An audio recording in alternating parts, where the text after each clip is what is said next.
الشيطان الرجيم بسم الله الرحمن الرحيم فبظلم من الذين هادوا حرمنا عليهم طيبات أحلت لهم وبصدهم عن سبيل الله كثيرا۔ قرآن حکیم کے اندر اللہ رب العالمین نے انسان کی پوری زندگی کا فارمولہ بتا دیا ہے۔ ایک چیز ہم غور کرتے ہیں، بعض دفعہ آدمی علم اور جانکاری میں فرق نہیں کر پاتا ہے۔ علم ایک الگ چیز ہے، جانکاری ایک الگ چیز ہے۔ علم کس کو کہتے ہیں اور جانکاری کس کو کہتے ہیں؟ ابھی میں جو چیزیں آپ کو بتاؤں گا، اگر وہ چیز آپ کسی کتاب سے پڑھ لیں گے اس کو جانکاری کہتے ہیں، وہ علم نہیں ہوتا ہے۔ اور جو چیزیں میں یہاں پر بیٹھ کے بتا رہا ہوں وہی چیزیں آپ اگر میری زبان سے سن لیں گے تو اس کو علم کہا جائے گا۔ یہ ایک استاد کی اہمیت، اس کی فضیلت پر دلالت کرتی ہے یہ چیز اور یہ نقطہ کہ آدمی اگر کسی کے پاس بیٹھ کے سن لے تو اس نے علم حاصل کیا، گھر میں بیٹھ کے کتاب پڑھ لے اس نے جانکاری حاصل کی۔ یہ علم اور جانکاری میں فرق ہے۔ علم یعنی نالج، اور آپ جو بیٹھ کے حاصل کر رہے ہیں یہ نالج ہے، اور گھر میں بیٹھ کے جو کچھ پڑھ لیں گے وہ انفارمیشن ہے۔ انفارمیشن اور نالج میں بہت فرق ہے۔ علم کیا ہے؟ بہت سارا علم حاصل ہو جائے، بہت سارا نالج حاصل ہو جائے، اس کو علم نہیں کہتے، بلکہ آپ دیکھیں گے تو بڑے بڑے پروفیسرز ہمارے انڈیا میں ایسے ہیں جن کے پاس علم بہت ہے، نالج بہت ہے، تو کیا ان کے پاس حقیقی علم موجود ہے؟ نہیں۔ اللہ رب العالمین بلکہ اللہ کے رسول صلی اللہ علیہ وسلم نے فرمایا کہ ہر مسلمان پر علم فرض ہے اور علم حاصل کرنا ضروری ہے۔ بتائیے اب اگر علم دیکھیں گے تو علم کیا ہے؟ قرآن اور حدیث کی ایسی بنیادی جانکاریاں حاصل کر لینا جو آدمی کو مسلمان بنائے رکھنے کے لیے کافی ہے، وہ علم ہر مسلمان پر ضروری ہے۔ ایک آدمی مسلمان اپنے آپ کو کہلاتا ہے، اس کو پتہ ہی نہیں نماز کیا ہے، اس کو پتہ ہی نہیں نماز میں کھڑا کیسے ہونا ہے، کیسے رکوع کرنا ہے، دعائیں کیا کیا پڑھنا ہے، تو اسی لیے کہا گیا کہ علم ضروری ہے۔ ایک سائنٹسٹ گزرا ہے اسٹیفن ہاکنگ، اس نے ایک کتاب لکھی A Brief History of Time۔ اس کتاب کے اندر اس نے وقت کے الگ الگ زاویے بیان کیے۔ آپ اس کی کتاب کو اٹھا کر کے پڑھیں گے تو آپ کو ٹائم کا جو فلسفہ ہے، فلسفہ وقت، وہ معلوم ہوگا۔ لیکن کیا یہ سائنٹسٹ حقیقت میں ایک علم والا تھا؟ جبکہ اس کے پاس بنیادی علم کہ جس سے آدمی دنیا میں کامیاب ہو جائے اور آخرت میں بھی کامیاب ہو جائے، ایسا علم جو آدمی کو دنیا اور آخرت دونوں جگہ کامیاب کر دے، در حقیقت وہ حقیقی علم ہے۔ علم یہ نہیں کہ آدمی بہت بڑا مالک بن گیا دنیا میں، بہت بڑی چیز کا وہ حاکم بن گیا، یہ علم نہیں ہے۔ تو وہی چیز اس نے لاسٹ میں بھی اسلام قبول نہیں کیا، ایسے ہی مر گیا، وہ ایسے ہی مر گیا۔ اتنا بڑا سائنٹسٹ، یہ ہم نے اور آپ نے اس سائنٹسٹ کا زمانہ پایا ہے اور وہ ہماری زمانے میں مرا، تو اتنا بڑا سائنٹسٹ ہو کے مرا، کوئی فائدہ نہیں ہے۔ جتنا اس کا علم تھا، جتنا اس کا نالج تھا، جو بھی باتیں تھی وہ دنیا کی حد تک رہ گئی، آخرت میں وہ چیز اس کے کام آنے والی نہیں ہے۔ لہٰذا ایک شاعر کہتا ہے کہ سنی حکایت ہستی تو درمیاں سے سنی، نہ ابتدا کی خبر ہے نہ انتہا معلوم۔ تو اس کو کچھ جانکاریاں قرآن و حدیث کے متعلق تھی نہیں، جیسے کہ قرآن میں شروع میں ہی ایک آیت ہے جس میں اللہ رب العالمین نے ایک ٹائم کے بارے میں بتایا، حضرت عزیر علیہ السلام کے واقعے کی طرف اشارہ ہے۔ تو اگر اس آیت کریمہ پر یہ سائنٹسٹ غور و فکر کرتا تو اس کو بہت سارے زاویے ملتے۔ اس کے بعد اللہ رب العالمین تو معلوم یہ ہوا حقیقی علم یہ ہے کہ جو دنیا میں کام آ جائے اور آخرت میں بھی کام آ جائے۔ اس کے بعد اللہ رب العالمین نے فرمایا حرمت علیکم المیتۃ والدم ولحم الخنزیر وما اہل لغیر اللہ بہ والمنخنقۃ والموقوذۃ والمتردیۃ والنطیحۃ وما اکل السبع الا ما ذکیتم وما ذبح علی النصب. فرمایا کہ تم پر مردار کو حرام کیا جاتا ہے، مرے ہوئے جانوروں کو تم پر حرام کیا جاتا ہے. حرمت علیکم المیتۃ والدم، خون کو بھی تم پر حرام کیا جاتا ہے. ایک آدمی قربانی کے ٹائم پہ بکرا ذبح کرتے ہیں، وہ بکرا ذبح کر دیے، بکرے کا خون نکل رہا ہے. بہت سارے لوگوں کو دیکھا گیا وہ گڑھا کھود دیتے ہیں. گڑھا نہیں کھودنا چاہیے. ارے بھائی ذبح کر رہے ہیں، چھوڑو اس کو، جانے دو، خون کو بہنے دو، آپ بعد میں اس خون کو صاف کر لیجئے. لیکن گڑھا کھود کر کے خون کو گڑھے میں ڈالنا یہ صحیح نہیں ہے. بعض لوگوں کو دیکھا گیا جانور ذبح کیے، کٹورا لے جا کے چھان دیے، برتن لے جا کے رکھ دیے، ہانڈی، اور دیکھا گیا کہ جیسے پورا خون ہانڈی میں اتر گیا، اب وہ گرم گرم خون پینے لگا. بتائیے خون کے اندر غلاظت ہوتی ہے، اور جانور کو پاک کر کے کھانا چاہیے آدمی کو. یہ جناب کیا کیے، پوری غلاظت نکالیے ہانڈی میں اور گھڑگھڑا کے پی گئے. آنکھوں سے دیکھی ہوئی چیز بتا رہا ہوں میں، آنکھوں سے دیکھی ہوئی چیز بتا رہا ہوں. ہم اس ٹائم پہ چھوٹے چھوٹے تھے، جناب کو بتائے کہ دیکھو یہ قرآن میں حرام ہے، تو بڑا بولتا ہے. ہم لوگ شروع سے پیتے آ رہے ہیں، ہم لوگ شروع سے پیتے آ رہے ہیں. اور پینے کا فائدہ جناب کیا بتا رہے ہیں، پینے سے طاقت آتی ہے. وہی ایک چیز ہے جس کو پینے سے طاقت آتی ہے. دنیا بھر میں ہزاروں چیزیں، وہ سب کھاؤ پیو، خون پی رہا ہے جس کو اللہ نے حرام کیا ہے، اور پی لیا. چند دنوں بعد شب قدر جب رمضان آیا، نیکسٹ قربانی گزر گئی، جب نیکسٹ رمضان آیا تو اس کا ایک لڑکے کے ساتھ ہاتھا پائی ہو گیا، اور اس نوجوان لڑکے نے اس کو مارا تو اس کی ناک توڑ دی. کہاں گئی اس کی طاقت؟ بتا رہا تھا خون پینے سے طاقت آئے گی، اب اس کی ناک ٹوٹ گئی کسی کے ہاتھوں مار کر. طاقت کہاں سے آئی؟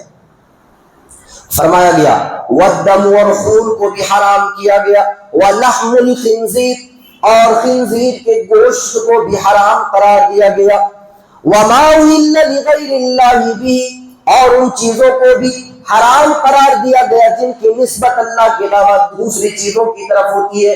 یعنی کسی جانور کو اگر کوئی بندہ اللہ کے علاوہ کسی اور جگہ منسوب کر دے اور اس کو ذبح کر دے، اور ذبح کرنے کے بعد اس جانور کا گوشت کھا لے، تو اللہ فرماتا ہے کہ اس جانور کو بھی ہم نے حرام کر دیا. آگے فرمایا والمنخنقۃ، کسی جانور کو اگر تم نے باندھ کے رکھا ہے اور اگر رسی ٹائٹ ہو گئی اور گلا گھٹ کر کے وہ مر گیا، یا گاڑی سے اتارتے وقت اس کے گردن میں رسی ٹائٹ ہو گئی، گلا گھٹ کر کے وہ جانور مر گیا ہو، تو وہ جانور حرام ہے.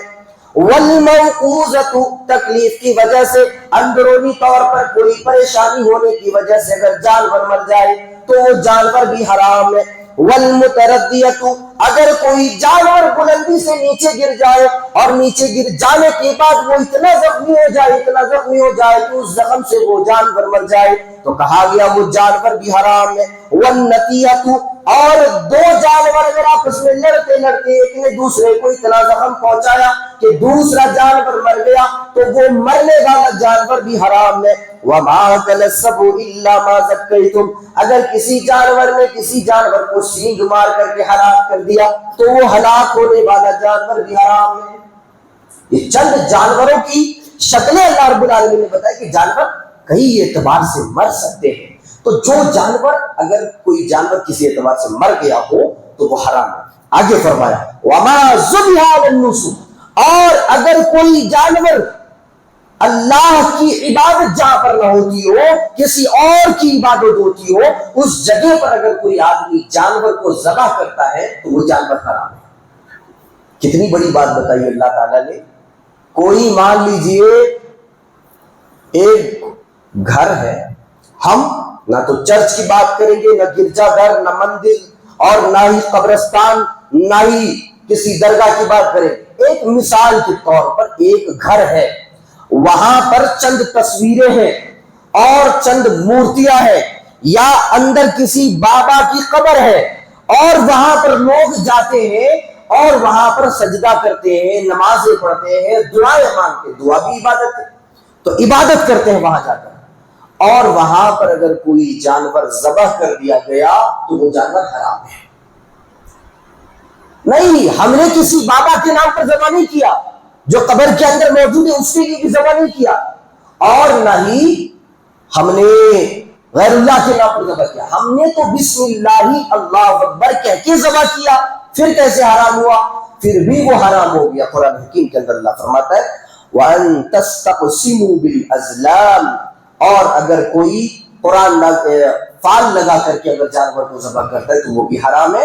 وَمَا ذُبِحَ عَلَى النُّصُبِ، نصب کہا جاتا ہے ہر اس جگہ کو جہاں پر اللہ کے علاوہ کسی اور کی عبادت ہوتی ہو، اس کو نصب کہا جاتا ہے۔ سو لہذا یہاں پر یہ بتایا گیا کہ یہ سارے کے سارے جانور حرام ہیں۔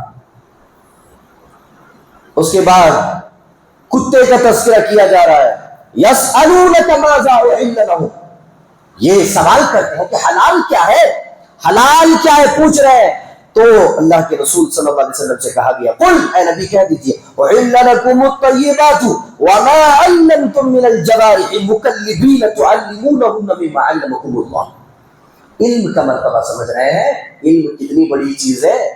اگر ایک کتے کو علم دے دیا جائے، اس کو اگر ٹرینڈ کر کے شکار کرنے کے لیے چھوڑ دیا جائے تو وہ جو منہ میں پکڑ کے لائے گا وہ جانور حلال ہے۔ تو چار چیزیں ہیں اس کے لیے بھی، بعض لوگ ایک دو شرائط پر عمل کرتے ہیں اور ایک دو چھوڑ دیتے ہیں، تو یہ ایک دو پر عمل کرنا، ایک دو کو چھوڑ دینا یہ صحیح نہیں ہے، عمل کرنا ہے چاروں پر عمل کیجئے۔ کتا ہے، اس کو آپ نے ٹرینڈ کیا ہے کیسے شکار لانا ہے، کیسے کیا کرنا ہے، تو اس کے لیے چار چیزیں۔ اگر کتا جا کر کے کوئی جانور پکڑ کے لاتا ہے، کوئی پرندہ پکڑ لیا کھانے کا یا کوئی جانور پکڑ لیا، تو وہ آپ کے لیے حلال کب ہوگا؟ پہلی چیز یہ ہے کہ مالک چھوڑ دے، خود سے چھوڑ دے، کتا خود سے نہ جائے بلکہ مالک خود چھوڑ دے کہ جاؤ، ایسے کر کے چھوڑ دیا، کتا دوڑ کے جائے گا، پکڑ کے لائے گا، تب حلال ہوگا۔ لیکن اس میں بھی تین شرط اور ہے۔ دوسرا یہ ہے کہ جب وہ شکار کو پکڑ لے تو اس میں سے ذرہ برابر بھی نہ کھائے، بلکہ جیسے پکڑا ویسے ہی لا کر کے دے دے، کچھ بھی نہ کھائے۔ اور تیسرا یہ ہے کہ بسم اللہ پڑھ کر کے چھوڑا جائے جانور کو، کتے کو بسم اللہ بول کے چھوڑا جائے۔ اور چوتھی چیز یہ ہے کہ وہ اس کتے کو ٹرینڈ کیا گیا ہو، ایسے کوئی بھی کتا پکڑ لیے، دو چار دن رکھ لیے اور بولے جاؤ اس کو پکڑ کے لاؤ، اب وہ تو کتا کھانے ہی کے لیے لایا تھا، لیکن آدمی بیچارہ اب کیا کرے گا؟ بولے کہ نہیں، ہم نے تو قرآن میں پڑھا ہے کہ کتا اگر کوئی جانور پکڑ کے لائے، بسم اللہ پڑھ کے چھوڑو، لا کے دے دیا تو اب وہ جانور حلال ہے۔ تو ایسا نہیں ہے، بلکہ کتے کو باقاعدہ ٹرین کرنا ضروری ہے، اس کو ٹریننگ دینا ضروری ہے۔ تو یہ چار چیزیں ہوں تو وہ کتا جو شکار پکڑ کے لایا ہے وہ شکار حلال ہو جاتا ہے۔ آپ اگر وہ کتے کے منہ میں مر بھی گیا ہو تو آپ اس کو لے کر کے صاف کر کے اچھی طرح سے اس کو کھا سکتے ہیں۔ قرآن میں اللہ تعالیٰ نے یہ بتایا۔ آج دیکھیے، آج غریب آدمی کے پاس سائیکل نہیں ہے اور کتا کار میں گھوم رہا ہے، کتے کا آج مقام مرتبہ اتنا زیادہ ہو گیا۔ کتا کوئی اچھی چیز نہیں ہے، وہ ایک پلید اور ناپاک جانور ہے، یہاں تک کہ اگر کتا برتن میں منہ ڈال دے تو اس کو کتنی مرتبہ دھونا ہے؟ 7 مرتبہ دھونا ہے، 7 مرتبہ۔ اور پہلی مرتبہ اس کو مٹی سے دھوئیں گے یا آخری مرتبہ اس کو مٹی سے دھوئیں گے، لیکن بہرکیف اس کو 7 مرتبہ دھوئیں گے۔ اچھا، کبھی آپ لوگوں نے سوچا کہ اس کو مٹی سے ہی کیوں دھونا ہے، صابن سے کیوں نہیں دھونا ہے؟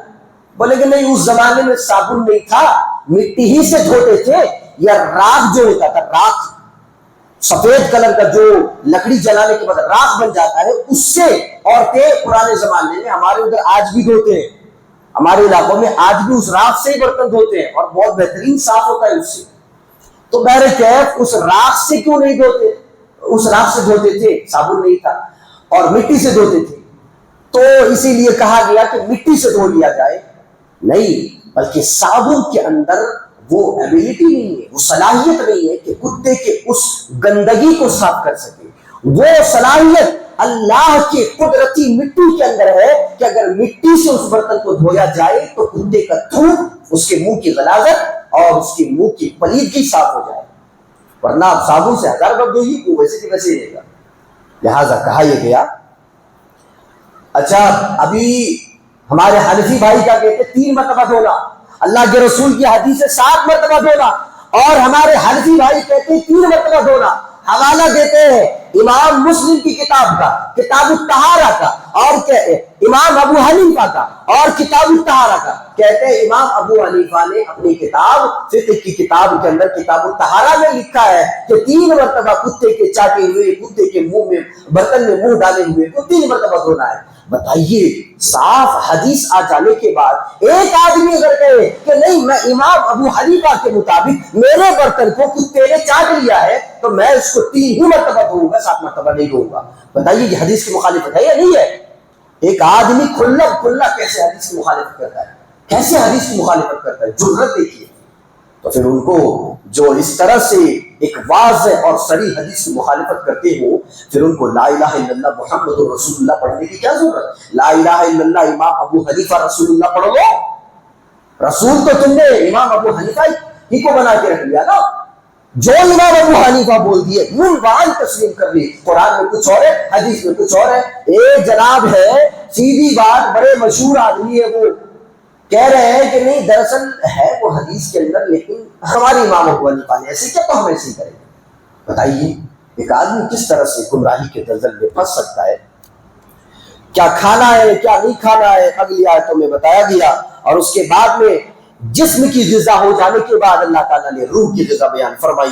یا ایھا الذین آمنوا اذا قمتم الى الصلاۃ فاغسلوا وجوہکم وایدیکم الى المرافق وامسحوا برؤوسکم وارجلکم الى الکعبین۔ وضو کا طریقہ بتایا گیا، تو وضو کرنے سے آدمی روحانی اعتبار سے فریش ہو جاتا ہے، روحانی اعتبار سے فریش ہو جاتا ہے، جسمانی اعتبار سے تو ہوتا ہی ہے لیکن روحانی اعتبار سے اگر کوئی سنت کے مطابق وضو کر لے تو وہ اپنے آپ سے بوجھ کو کم ہوتا ہوا محسوس کرے گا، اور وہ سمجھے گا، وہ محسوس کرے گا کہ اس کے اوپر جو بوجھ تھی، جو تکلیف تھی، وہ تھوڑا ہلکا ہوا۔ لہٰذا آدمی کو زیادہ سے مطلب وضو کی حالت میں اکثر رہنا چاہیے۔ حضرت بلال رضی اللہ تعالیٰ عنہ اکثر وضو کی حالت میں رہا کرتے تھے، اور جب بھی وقت ملتا تھا نفل نماز پڑھ لیتے تھے۔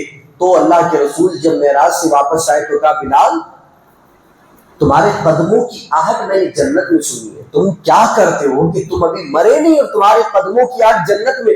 حضرت بلال کہنے لگے اللہ کے رسول ایسا کچھ تو ہے نہیں خاص کام۔ کہا بلال کچھ تو کرتے ہو؟ اللہ کے رسول ایک عمل ہے جو شاید باقی لوگ کم کرتے ہو یا نہ کرتے ہو لیکن میں وہ کرتا ہوں۔ کہا بلال کیا کرتے ہو؟ تو کہا اللہ کے رسول میں ہمیشہ حالت وضو میں رہتا ہوں، جب بھی موقع ملتا ہے نفل نمازیں پڑھ لیتا ہوں۔ لہٰذا ہمیشہ حالت وضو میں رہنا اس کی بڑی فضیلت ہے۔ احادیث کے اندر اللہ تعالیٰ سے دعا کرے پروردگار عالم کئی باتوں کو اچھی طرح سمجھنے، ان باتوں پر غور و تدبر کرنے اور عمل کرنے کی توفیق عطا فرما۔ آمین۔ سبحانک اللہم و بحمدک اشہد ان لا الہ الا انت استغفرک و اتوب الیک۔